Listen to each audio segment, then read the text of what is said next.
The suitcase hit the hardwood with a hollow thud that echoed through the house like a gunshot in a cathedral. Emily's perfume, jasmine and something sharper like betrayal, still clung to the air, but the bag was wrong.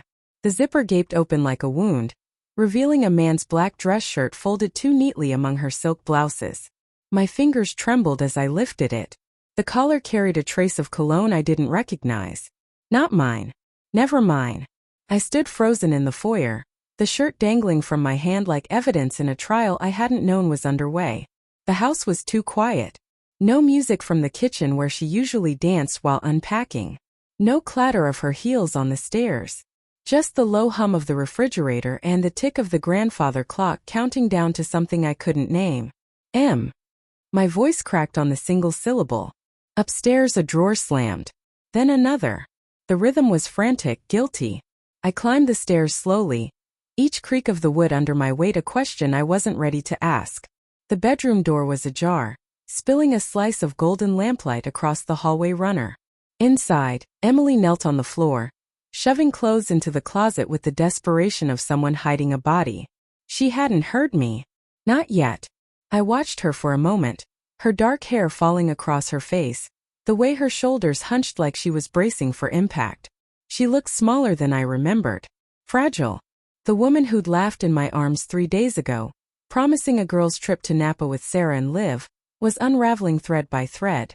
The shirt burned in my fist. I stepped into the room. She startled, spinning around with a gasp. Her eyes, those green eyes I'd drowned in for 7 years, were wide and bloodshot. Mascara smudged beneath them like bruises. Jake. My name left her lips like a plea. You're home early. Early. As if I'd caught her robbing a bank instead of. What? What the hell was this? I held up the shirt. This yours? Her gaze flicked to it then away. Too fast. Must be yours.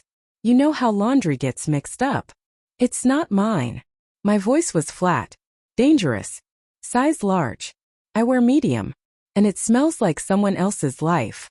She stood slowly, smoothing her skirt with shaking hands. The navy one she'd worn to her cousin's wedding last spring. The one that hugged her hips just right. I hated that I noticed. Jake, I can explain. Start with the trip. I stepped closer. The air between us crackled. Sarah called this morning. Said she hadn't seen you in weeks. Lives in Tokyo. So who were you with, Em? Her mouth open, closed. A fish gasping on dry land. Then. It was just a work thing. Last-minute conference in Vegas. I didn't want to worry you. Vegas. I laughed but it came out hollow. With a man's shirt in your suitcase. She flinched. It's not what you think. Then tell me what it is. I was begging now. God, I hated myself for it. Her eyes filled. Real tears. Or practiced ones. I couldn't tell anymore. His name is Marcus. From the firm. We got drunk. It was one night. I swear, Jake. One stupid, horrible night. The room tilted. I gripped the doorframe to stay upright. One night. 7 years of mornings waking up to her smile, of inside jokes and shared toothbrushes and plans for a house with a porch swing. One night had shattered it all. You lied, I whispered. About everything. I was scared. She reached for me but I stepped back. Her hand hung in the air between us like a white flag. You've been so distant.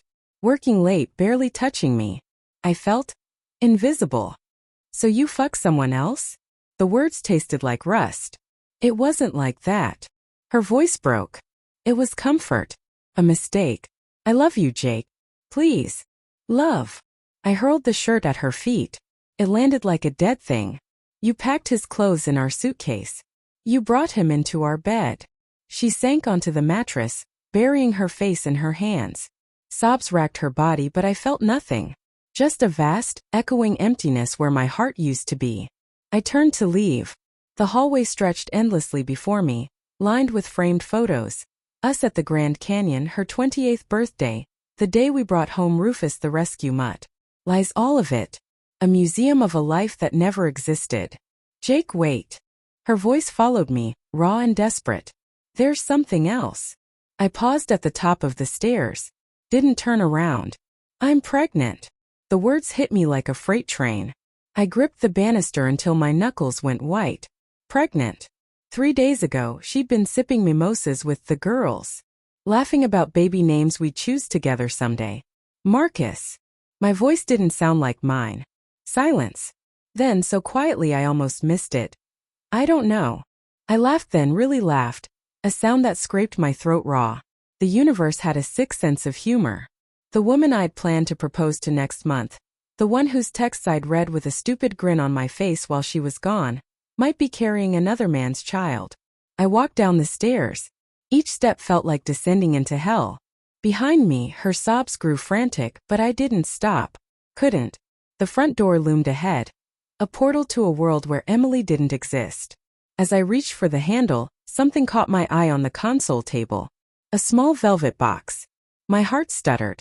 I'd hidden the ring there weeks ago, planning the perfect moment. With trembling fingers, I opened it. The diamond winked up at me, cold and perfect. A promise I'd never make. I left it there, box open like a mouth screaming silently. Let her find it. Let her understand what she'd destroyed. Outside, the October air bit my skin. Leaves skittered across the driveway like secrets trying to escape. I climbed into my truck, hands shaking too hard to start the engine. In the rearview mirror, the house looked smaller. A dollhouse where giants had played at love and lost. My phone buzzed. A text from Emily. Please come back. We can fix this. I stared at the screen until the words blurred. Then I typed the only truth left. There is no we anymore. I blocked her number, started the engine, and drove into the night, leaving behind the life I'd built on sand and the woman who'd taught me that some betrayals don't just break your heart, they erase it.